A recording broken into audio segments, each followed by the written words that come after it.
Pantaskah orang ini disebut pengadil? Ketika Jaides mengulurkan tangan untuk berjabat tangan, ia justru menolak, tak mengubris, bahkan berpaling seolah tidak terjadi apa-apa.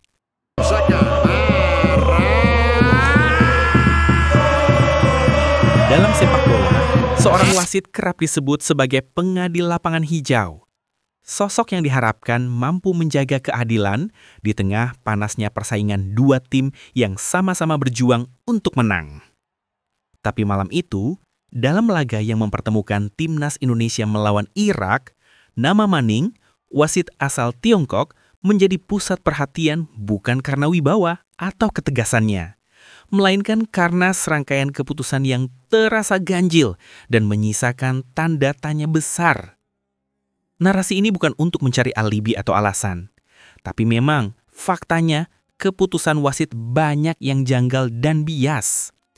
Dalam pertandingan, wasit seharusnya menjadi pengadil yang netral, namun beberapa keputusan yang muncul justru menimbulkan tanda tanya besar.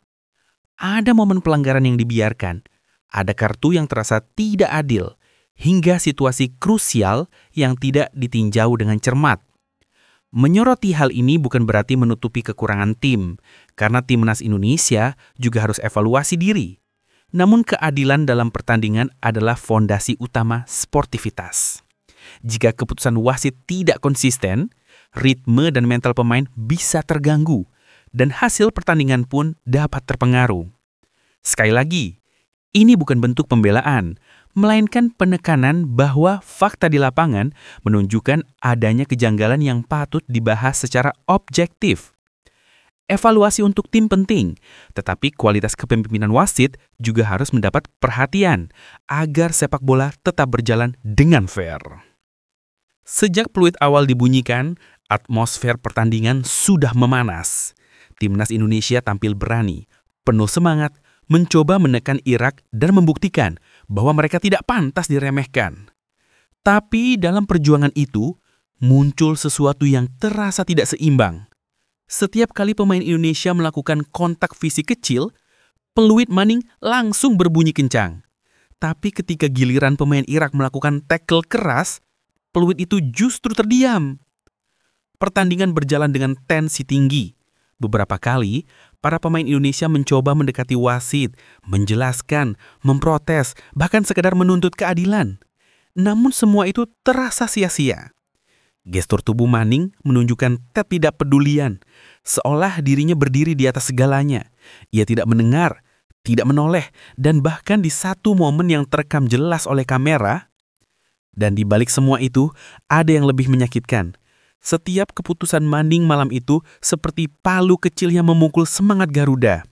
Tackle bersih dianggap pelanggaran. Peluang emas terhenti karena peluit yang kontroversial. Dan beberapa insiden penting yang seharusnya menguntungkan Indonesia malah dibiarkan begitu saja. Para pemain mencoba tetap fokus, namun bagaimana bisa bermain tenang jika setiap langkah terasa diawasi oleh ketidakadilan?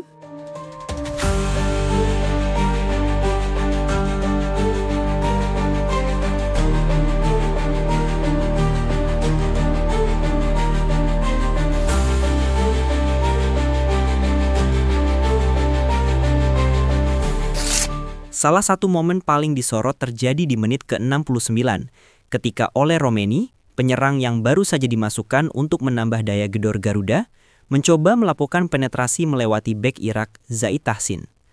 Dengan kecepatan dan kecerdasannya, Romeni sudah lebih dulu mendorong bola melewati hadangan, menyisakan hanya satu bek terakhir di depan gawang. Namun detik berikutnya, Zaid menjegalnya dengan tackle keras dari belakang.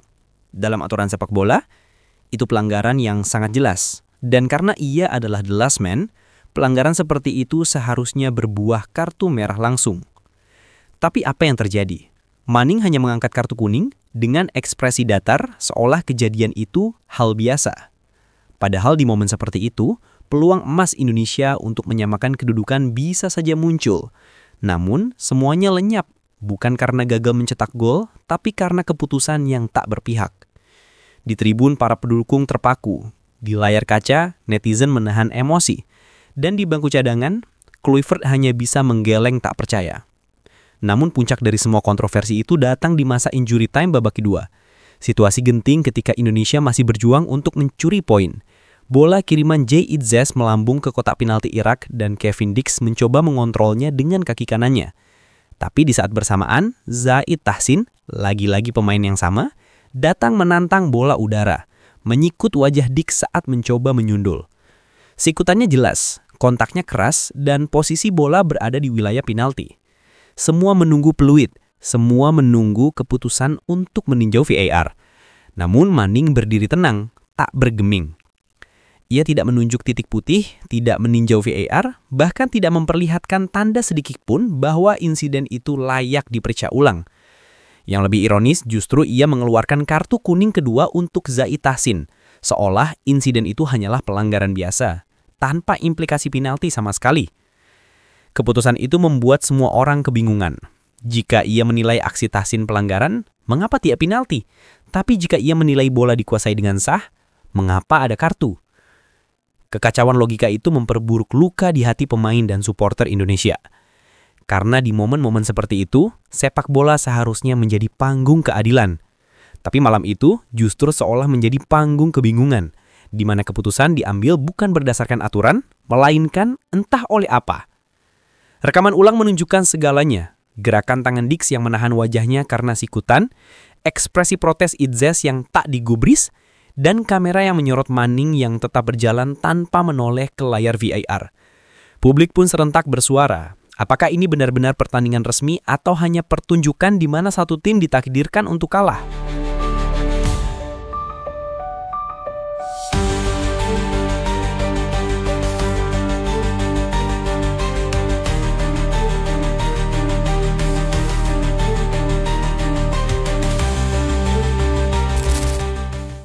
Kini nama Manning menjadi bahan perbincangan hangat di seluruh media sosial. Dari tayangan ulang, dari analisis komentator, hingga forum sepak bola internasional. Semuanya mempertanyakan hal yang sama. Bagaimana mungkin seorang wasit berlisensi FIFA bisa mengabaikan dua keputusan krusial yang begitu jelas? Dan ketika semua itu dikombinasikan dengan statistik sebelumnya, 6 kartu kuning untuk Indonesia, 18 pelanggaran, dan 0 tinjauan VAR untuk insiden penting, sulit untuk tidak mengatakan bahwa ada sesuatu yang tidak wajar dalam kepemimpinan Manning malam itu. Dan yang paling aneh dari semuanya, justru terjadi setelah pertandingan resmi berakhir. Ketika peluit panjang sudah dibunyikan, ketika tensi laga seharusnya reda, dan ketika setiap pemain mulai menyalami satu sama lain sebagai tanda saling menghormati, sebuah pemandangan ganjil justru terekam kamera. Jay Itzes, sang kapten timnas Indonesia, berjalan mendekati Manning dengan niat tulus. Ia mengulurkan tangan, sebuah gestur universal dari sportivitas, bentuk penghormatan yang selalu dijaga bahkan dalam laga paling keras sekalipun. Tapi apa yang terjadi? Manning menolak untuk membalas jabat tangan itu. Ia menoleh sekilas, lalu berjalan pergi, meninggalkan Itzes berdiri sendirian dengan tangan terulur di udara. Itu adalah simbol dari rusaknya nilai sportivitas di malam penuh kontroversi itu. Karena di saat pemain sudah berusaha menunjukkan rasa hormat meski kalah, seorang pengadil justru menunjukkan ketidakpedulian yang mencoreng makna keadilan itu sendiri. Dan yang paling aneh dari semuanya, justru terjadi setelah pertandingan resmi berakhir. Ketika peluit panjang sudah dibunyikan, ketika tensi laga seharusnya reda, dan ketika setiap pemain mulai menyalami satu sama lain sebagai tanda saling menghormati, sebuah pemandangan ganjil justru terekam kamera. Tom Haye, yang bahkan tidak terlibat dalam insiden besar setelah laga, diberi kartu merah langsung oleh Manning. Sebuah keputusan yang membingungkan semua pihak, pemain, staf, hingga komentator. Tidak ada kontak fisik. Tidak ada kata kasar yang terekam jelas, tidak ada insiden yang layak disebut provokasi. Tapi entah mengapa, Manning justru mencabut kartu merah, seolah ingin memastikan laga itu berakhir dalam kekacauan yang lengkap. Dalam dunia sepak bola, kemenangan dan kekalahan adalah hal biasa. Tapi kehilangan rasa hormat dan keadilan, itu yang paling menyakitkan. Dan malam itu, di bawah langit Jeddah, bukan hanya Indonesia yang kalah, tapi juga semangat fair play yang selama ini dijunjung tinggi oleh dunia sepak bola.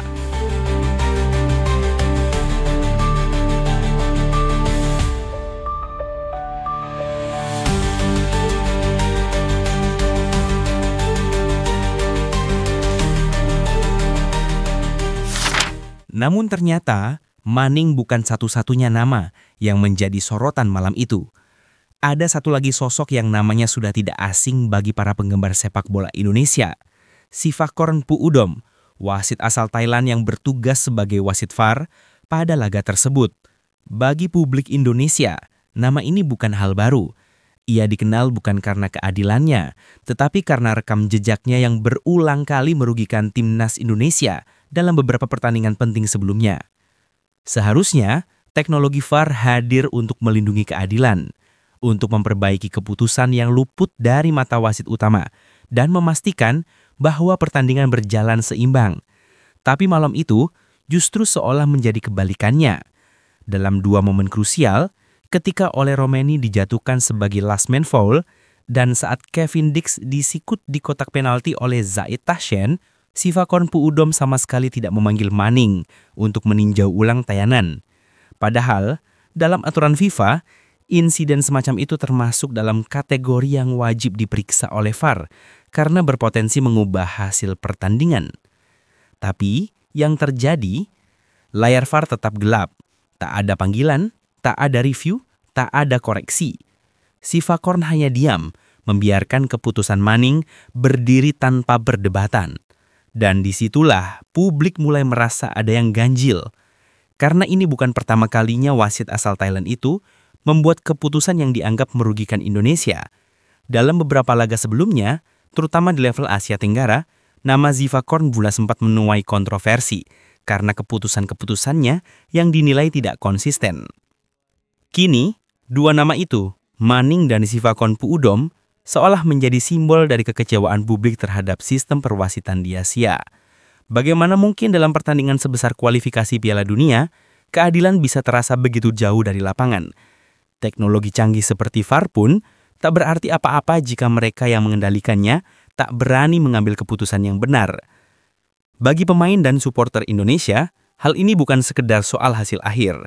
Ini tentang rasa hormat, tentang perjuangan, tentang keringat yang sudah ditumpahkan di lapangan. Ketika teknologi dan manusia gagal menjalankan fungsinya secara adil, maka sepak bola kehilangan makna sejatinya. Dan malam itu, di bawah sorotan ribuan kamera, publik Indonesia kembali disuguhi kenyataan pahit bahwa terkadang yang mengalahkan Garuda bukanlah kekuatan lawan, tetapi keputusan-keputusan yang lahir dari peluit dan layar yang seharusnya netral.